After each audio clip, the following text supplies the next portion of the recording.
So who do you think is the greatest women's wrestler of all time? Mercedes Moné says she is the greatest women's wrestler of all time. And while it's important to be cocky and confident and believe in yourself, I do not agree with this. Don't get me wrong, while I am a fan of Mercedes and she is a great women's wrestler, you could have the argument even within the four horsewomen that Charlotte Flair is better. And of course, this is just because Vince McMahon loves Charlotte, a tall blonde, and she's related to Ric Flair, so she's always going to get that super push. But Charlotte Flair is incredible in the ring. Now, do I think Charlotte Flair is the greatest women's wrestler of all time? No. I would die on this hill. Chyna is the greatest women's wrestler of all time. With no one else was it believable that she could take on the guys and possibly beat them. Chyna was a force to be reckoned with, and she broke barriers, and the only reason her career ended with WWE was because she had a messy breakup with Triple H. She was a trailblazer. She broke barriers in a time where guys refused to lose to her because nobody wanted to be seen as weak losing to the woman. Mick Foley was the first one willing to be taken down by her that made other guys think it was okay to lose to her. I'm also a fan of believability in wrestling, even though I'm a fan of people like Danhausen and Orange Cassidy.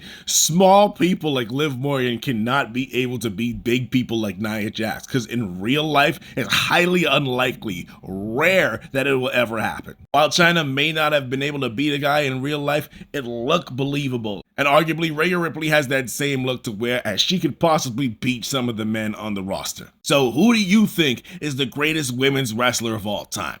I'm sticking with Chyna.